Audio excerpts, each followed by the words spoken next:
इसके ऊपर आ रहे एकदम। क्या कुछ कहना चाहेंगे सर, आज तमाम मेयर्स इकट्ठे हुए और आपने भी मार्गदर्शन दिया? देखिए, सबसे पहले तो मैं मेयर रेणुबाला गुप्ता जी को बधाई देना चाहूँगा, जिनके सानिध्य में आज के इस कार्यक्रम का आयोजन हुआ और पूरे भारतवर्ष से जो सम्मानित मेयरगण यहाँ पर आए हैं और एक अच्छी चर्चा 2 दिनों की रही है।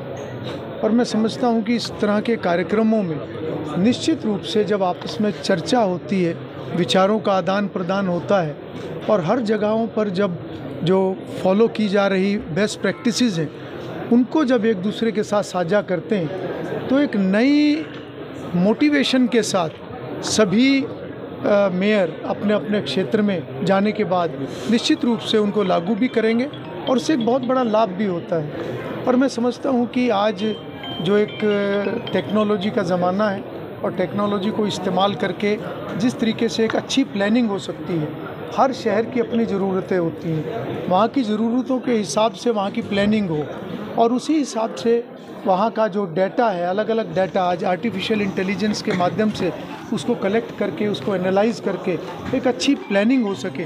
तो इस प्रकार के सभी विषय ऐसे सम्मेलनों में उनकी चर्चा होती है।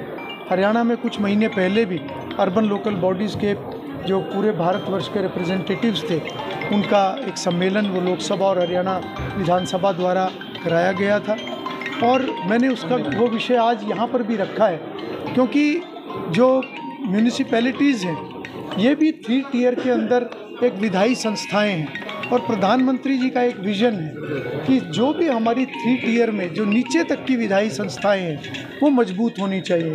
वहाँ पर भी उसी तरीके से कार्य चले जैसे पार्लियामेंट और विधानसभाओं के अंदर होता है, वहाँ पर भी उसी तरीके से चर्चाएं हो, उसी तरीके से बजट बने, बजट पर चर्चा हो ताकि लोगों की ज़रूरतों के हिसाब से ही वहाँ पर कामों को आगे बढ़ाया जा सके, फैसले लिए जा सकें। तो मैं समझता हूँ कि इन सभी विषयों को मिलकर हम आगे बढ़ाएंगे। प्रधानमंत्री जी का एक विज़न है, उनका एक संकल्प है कि 2047 में जब हमारे देश की आज़ादी के 100 वर्ष पूर्ण होंगे उस समय तक हमारा देश विकसित राष्ट्र हो। हम सब मिलकर उस दिशा में काम करें अपने दायित्व को निभाते हुए, ऐसी मेरी सभी से अपील। बाढ़ आई हुई है सर, पंजाब में हो, हरियाणा हो, जम्मू कश्मीर में हो सर, 5-5 करोड़ रुपए देने का ऐलान भी किया है हरियाणा। देखिए, बहुत अधिक वर्षा के कारण पहाड़ी इलाकों में पंजाब, हरियाणा, दिल्ली, ये सारा का सारा रीजन आज अफेक्टेड है और मैं समझता हूँ कि ये 2 वर्ष पूर्व भी इस प्रकार के हालात बने थे। जो क्लाइमेटिक चेंज है, जो एक मौसम में बदलाव, जो ग्लोबल वार्मिंग के जो असर हैं वो अब दिखाई दे रहे हैं और जिस प्रकार से आज इस बारिश की वजह से कहीं लैंडस्लाइड हो रही है, कहीं पर फ्लडिंग हो रही है, इस प्रकार की दिक्कतें हो रही हैं। ये समय है सबको इस स्थिति से निपटने का और ये एक अच्छी बात है कि हरियाणा सरकार ने पंजाब और जम्मू कश्मीर को जो वित्तीय सहायता देने की भी एक पेशकश की है। तो मैं समझता हूँ कि इस प्रकार के हालात जब बनते हैं तो फिर उसमें सभी को मिलकर उससे लड़ने की ज़रूरत होती है, सभी को मिलकर व्यवस्थाओं को मजबूत करने की ज़रूरत होती है।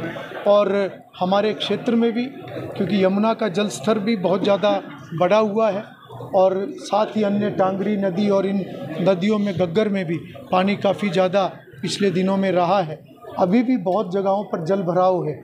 सरकार पूरी तत्परता से इसके ऊपर काम कर रही है। कल भी प्रदेश के मुख्यमंत्री नायब सिंह जी ने एक उच्च स्तरीय बैठक चंडीगढ़ के अंदर की है और पूरा प्रशासन, हर ज़िले का प्रशासन, सभी डिपार्टमेंट्स को अलर्ट पर रखा गया है और मैं समझता हूँ कि सभी मिलकर इस चुनौती से पार उतरने का काम करेंगे और निश्चित रूप से आने वाले समय में सभी हालात फिर से नॉर्मल होंगे। और घरोंडा में भी हालात बद से बदतर, अगर बारिश होती रही तो खेतों में काफ़ी फसलें। देखिए, यमुना का जल स्तर जब बढ़ता है, जब भी डैम से पानी एक लिमिट से ज़्यादा छूटता है तो नदी का स्तर बढ़ता है और जल स्तर बढ़ने से बहुत जगहों पर कटाव का डर होता है, बहुत जगहों पर कटाव भी होता है।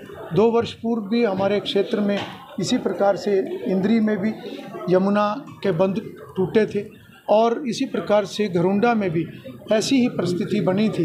लगभग 1 महीने तक खतरे के स्तर से यमुना ऊपर चली थी और बहुत मुश्किल से उस समय में सभी ने मिलकर उन परिस्थितियों के साथ लड़ते हुए उसको संभालने का काम किया था। आज भी मैं समझता हूँ हम सबको इसके ऊपर इकट्ठे होकर काम करने की ज़रूरत है। मैं भी लगातार अधिकारियों के संपर्क में हूँ, लगातार मैं स्थिति का जायज़ा लेता रहता हूँ। आज मैं अभी यहाँ से निकलने के बाद यमुना के ऊपर ही मैं जाकर सारे वहाँ की जो स्थितियाँ हैं उसका मुआयना करूँगा और मैं समझता हूँ कि अगले दिनों में जैसे ही वर्षा कम होगी तो स्थिति नॉर्मल होगी। पंजाब के मुख्यमंत्री कह रहे हैं कि केंद्र सरकार ने हमारी और ध्यान नहीं दिया अभी तक। देखिए, केंद्र सरकार समय समय पर राज्यों को की सहायता भी करती है और जब भी इस प्रकार के कोई हालात बनते हैं तो हर प्रकार की सपोर्ट भी केंद्र से मिलती है। मैं समझता हूँ कि ये समय मिलजुल कर इन परिस्थितियों से लड़ने का समय है।